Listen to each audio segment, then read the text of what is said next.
Hello, I'm Cincinnati Man. Today I'll be discussing the book. This is my first book that I've ever discussed on my channel. It is called This Is Us.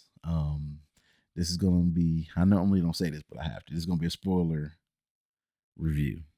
This is going to be my initial thoughts. I'm seeing the movie tomorrow. The reason I'm seeing this movie, me and my sister went to go see Deadpool, and I seen the trailer, and I was like, oh, I'll go check this out. My sister was like, I'm not watching it. And I called my best friend, Amber. She wouldn't watch it. So I'll go by myself.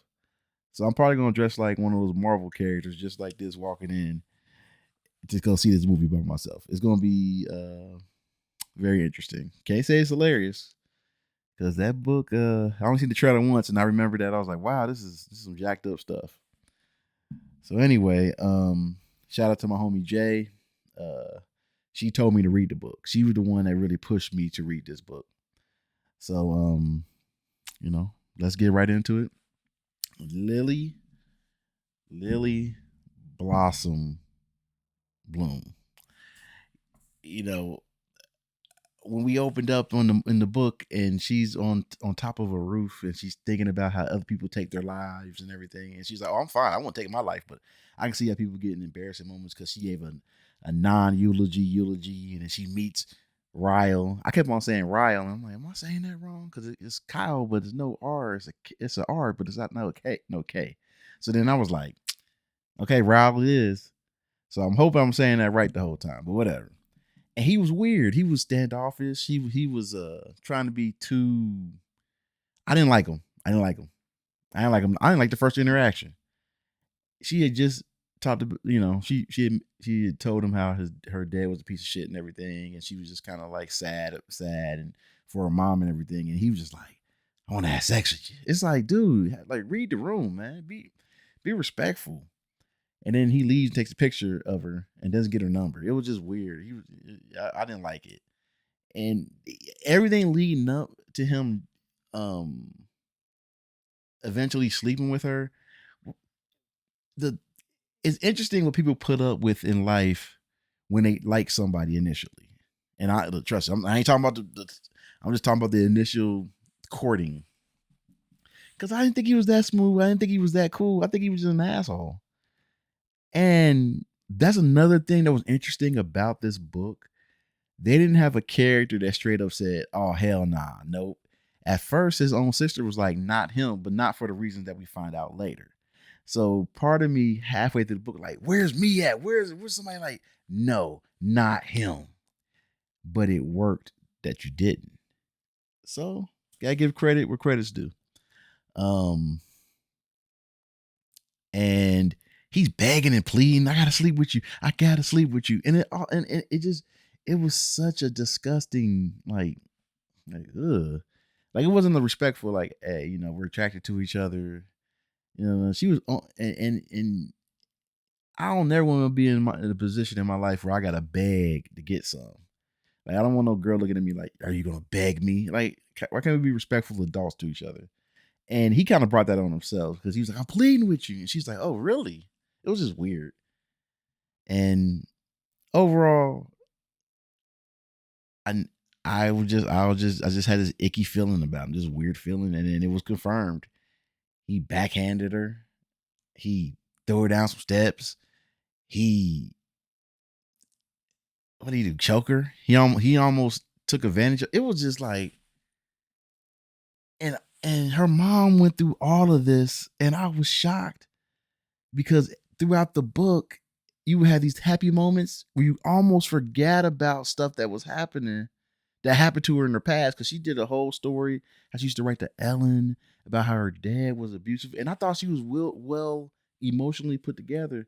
But like she said, when she got into her own domestic violence issue situation, she didn't handle it as well as she could after the second time or the third. Oh man, um, she was very lucky to have people that were supportive of her decision not to see him no more.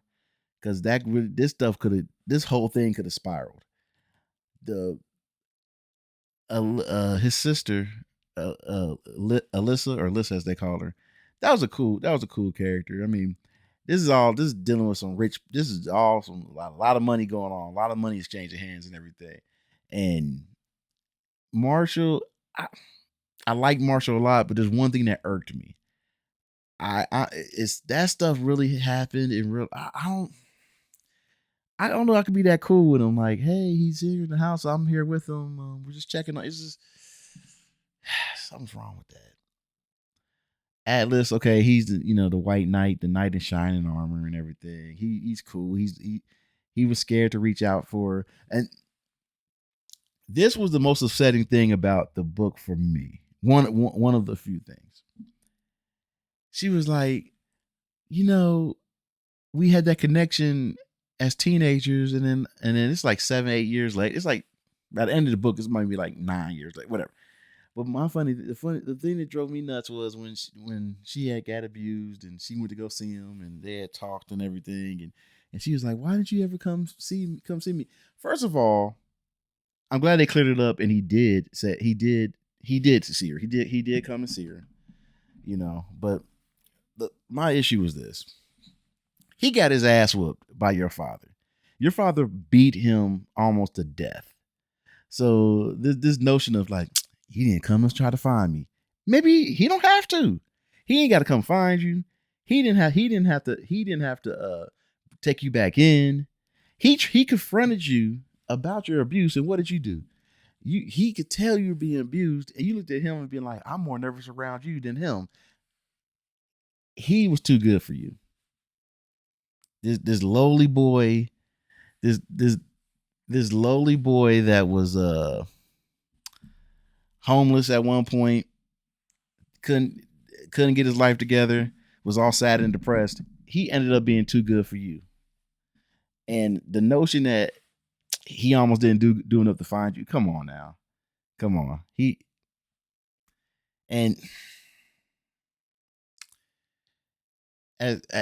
I honestly thought at the end of this book, she was going to end up with Ryle. I really did. I was just like, I don't think she got it in her to leave. I didn't think she was going to do it. I was surprised. I was really surprised.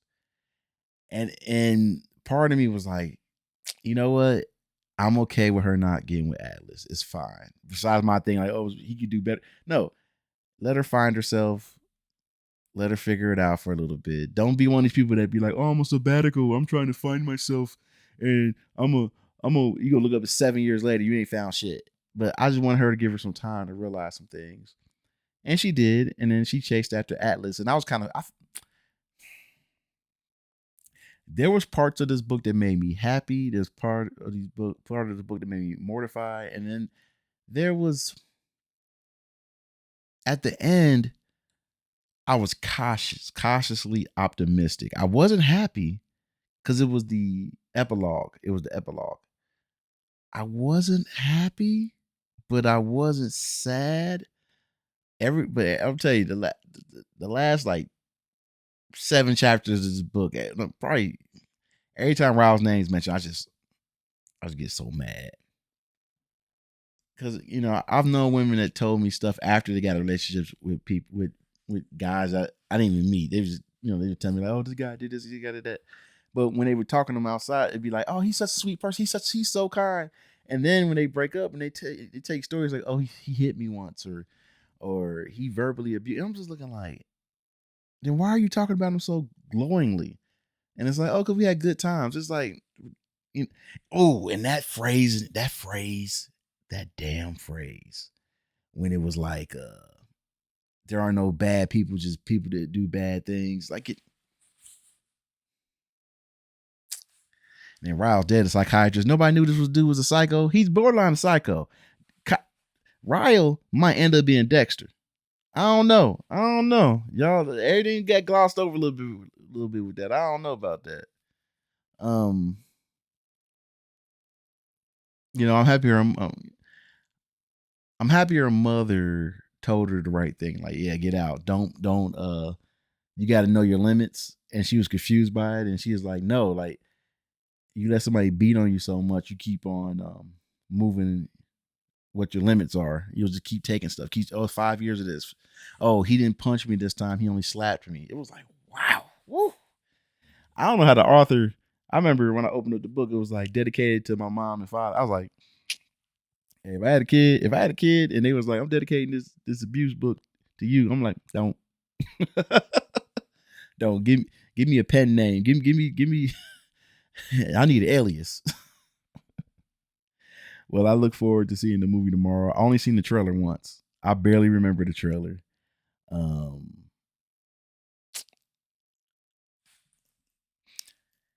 I like I liked the the book, but I'm also frustrated with it. So I'm conflicted. I'm like, because this thing is heavy. I was yesterday and today. I was mad. Every chapter I got past, when after everything the shit started hitting the fan, I was mad every time. I was mad the whole day. Like, how could she stay with him or contemplate this? This is some bullshit. But it's from a woman's point of view, So, well, I'm Cincinnati Man, and I look forward to giving you my thoughts on the um the movie tomorrow. Also, my shout out to my homie Jay. She told me a couple other books to read. Verete. Dang, I can't. She told me how to say it, and I can't remember it now. Verete. That's what. Verete. That's what it was. She probably gonna be like, you said it wrong again. But you said I should read that next, so we'll, hey. Also check it out. I watch stuff on here too. Bridgerton, Love Is Blind, X-Men 97, the new Batman series, Deadpool. Me and my sister talked about Deadpool, that Trap movie. Oh, I watched Divorce in the Black. Oh, that's one of my favorite movies of all time. I love that movie in a bad way. So everyone take care. I appreciate you stopping by. And if you got any books you want to suggest, hey, feel free. If you got any thoughts, any your own thoughts about this, let me know. Take care.